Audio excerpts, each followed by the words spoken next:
Have you noticed that when life suddenly becomes calm and peaceful, that you become bored, anxious, and feeling as if something is always going to go wrong? Now, this isn't because your intuition is telling you that something bad is going to happen. It's because your nervous system learned that chaos is familiar. Familiar feels normal to you, right? So as soon as change comes, as soon as peace comes and things feel calmer, you start to get bored. Your mind starts to realize, oh my God, there has been change here and we can't predict what's going to happen next. So your nervous system starts to panic and think that something is wrong. And what it will do is it will try to take you back to what is familiar. But what we need to remember is familiar isn't always safe. Today, I'm going to talk about why this happens, signs that you're addicted to chaos, and how to heal and overcome this. Firstly, let's go into why this happens. So you could be someone that grew up in unpredictable environments. So you're constantly having to be aware of what's going to happen next. You are constantly having to be one step ahead of yourself. So your mind taught you that in order to be safe, you needed to know what happened next, right? That you needed chaos in order to fix things. And what happens is your brain will associate intensity with normality, because to you it is normal for things to be chaotic, for things to be up in the air. Now, this could have been environments with your parents, this could have been within your friendship groups, this could have been within the decisions that you made within your teenage years or your young adult life. If there are constant survival techniques that you're having to use where your mind is always ahead of itself, or you're always having to fix things, now in your adult life you feel as if, okay, something's going to go wrong, so I need to be ahead of myself all the time. And this is where peace is unfamiliar. And when peace is unfamiliar and there's silence and stillness and quiet, you start to question yourself. You start to question your environment.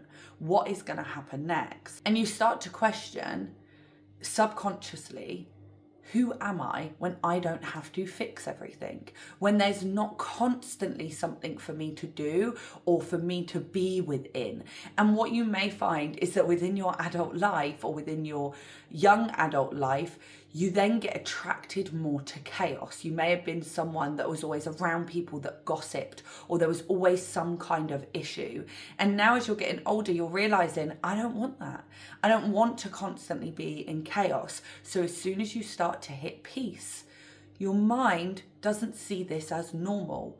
This is subconscious stuff, right? This is something that is deep embedded within you. You may not want the chaos, you may not want the drama, but if you are used to that and you are used to having to deal with energy that is constantly up and down, you're going to be seeking that without really meaning to, without really being aware of it. Especially when we grow up in unpredictable environments where we don't know what's going to happen next, we almost feel like that's always going to happen. We're always not going to quite know what happens next, or we're always on guard. We're always ready for some kind of drama or some kind of gossip to occur. And when that doesn't occur and it's still and it's peaceful, you don't feel quite right. And this isn't because it is safe to be in that environment. It's because it's normal and it's familiar to you. Now let's look at the signs that you could possibly be addicted to chaos. You may be someone that creates problems when there aren't any. Now, you may say, no, why would I want problems? Why do I want problems in my life? I definitely don't. I want peace. This is on a deep mindset level, right? So when things become more peaceful, more silent, and you're going by your everyday life, you started to instill good habits into your life, you're striving towards your goals, you're striving towards the things that you want, and it's mundane, it starts to feel a little bit uncomfortable. It starts to feel uncomfortable because you're not used to that. And so you may search for problems or start to feel like, okay, I need to do this, I need to fix this. And you may even find this in areas such as within your home, within your family, within your friendship. Something may occur and you feel like you have to get involved, like you have to pour your energy into it. And when things start to go really well, you may find yourself overthinking. You may think, what is happening, what's going to happen next. You'll overthink what to do next and how to solve issues that may not even fully be there. You may also be someone that finds healthy relationships boring. I find this the most with people that are addicted to chaos. When they finally find healthy relationships, they start to question them. And it almost becomes, not just in relationships, but in other areas too, it almost becomes this thing of, oh, it's too good to be true. This can't be right because it's too good to be true. It's like you're constantly waiting for there to be a catch, whether that be within your job or within your relationship. You're like, this isn't quite right because everything's smooth sailing and everything's going right. And this is because you could be addicted to the chaos. Another sign is that you feel guilty when you rest. So you may be somebody that needs things 100 miles per hour. You need to be either pouring into a business or constantly helping out your friends or helping out your family. What we do when we do this is we actually pour out of our own cup and we end up being depleted and exhausted. And then we question, why am I exhausted all the time? Why am I tired all the time? And it's because you're somebody that is used to going 100 miles per hour. You constantly have to be on the move. And this can stem also back to that unpredictability in childhood, right? It's having to be independent. It's having to be the one to sort things, having to be the one to fix things, and to always be within movement. Now, if you feel like this is you, let's look at how we can actually change this so you can bring more peace, more clarity, more freedom into your life, so you can make space for things that are actually good for you. So first of all, you need to stop mistaking peace and boredom. A lot of the time when you are giving up things that are chaotic, you may be spending less time with certain friends, you may be drinking less or hanging around with people that are not as chaotic or dramatic anymore. And so what we find is that we think that we're really bored and we're kind of searching for these high highs all the time, when actually you're just sitting in peace. And I remember this really clearly for myself when I first moved into this house. I am someone who has moved a hell of a lot in her life. I did work it out not too long ago, and I have said it on here. I can't remember exactly what the number is, but it's over 25 houses that I had lived in before the age of 25. And I had moved so much within my life. I was constantly used to there being change. For me, change was good.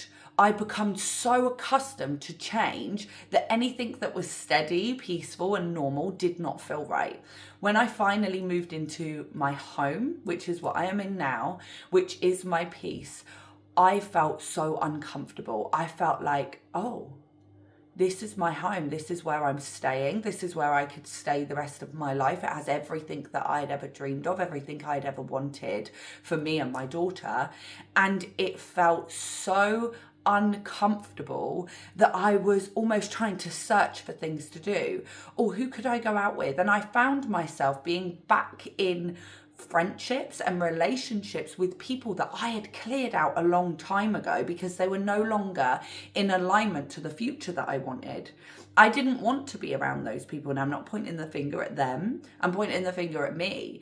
I didn't want to be in those environments, but I was almost trying to pull myself back towards them because now things were peaceful. They were quiet. My home was quiet. I was in my own energy all the time, and that is what I wanted, and that is what I do still want and what I am in now. But I had to get used to sitting with myself and not constantly being with others and not constantly craving change. And it was uncomfortable at first.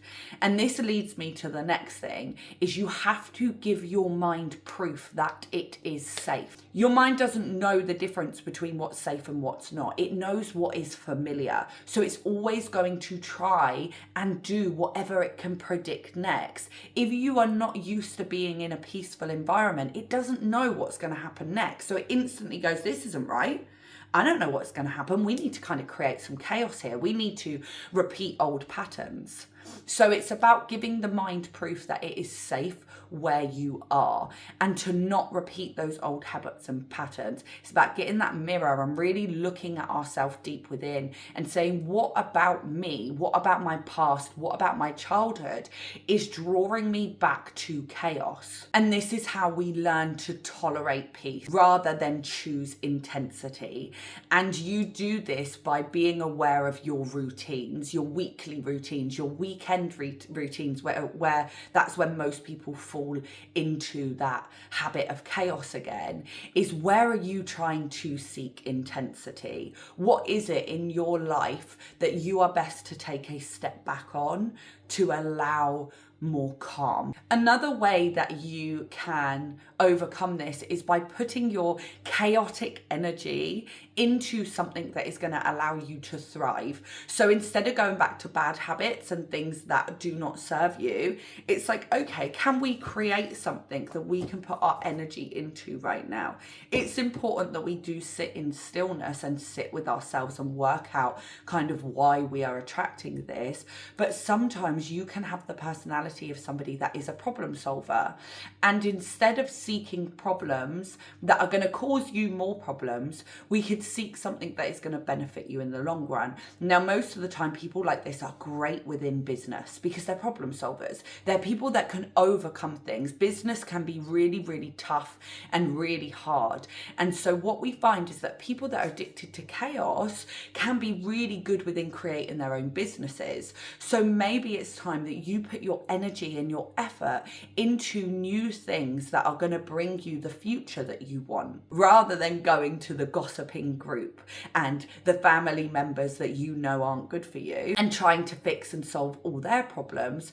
Maybe it's time to put your energy into something that you're passionate about. Now, when we are sat in those peaceful moments and we're starting to feel a little bit bored, we want to regulate the nervous system. The nervous system is flaring up and it's going, I need to do something, I need to do something, I need to move. Regulating that nervous system will give the mind proof that it is safe to stay in peace. And we regulate the nervous system through various different techniques. You can look this up. You can look up EFT, breath work and meditation. I would recommend this being something that you bring into your daily life, even if it is just 5 minutes, just to teach the mind that it is safe to be where you are at and you don't have to constantly seek change. And this is going to help you build evidence that calm is safe. Now, the goal isn't about becoming excited to be in peace. It's not about being thrilled by peace and stillness and calmness. The goal is to stop confusing familiar with safe. Just because it is familiar to you and you are used to it and it is a pattern does not mean that it is safe. The mind seeks patterns because it can predict what's going to happen next, right? It's not safe, it's stuck. Now, if you want more help in breaking these patterns or looking at your own energy and breaking down the blocks of what is stopping you from becoming who you are truly meant to be, then you want to check out my Energy Insight sessions. I am a psychic medium and a mindset coach. I look at the subconscious patterns and your life path to see where you are at now and what we can do to work on those things so you can get to where you really want to be. You can find this on my website. Thank you for watching. I hope this has helped and I will see you again very soon.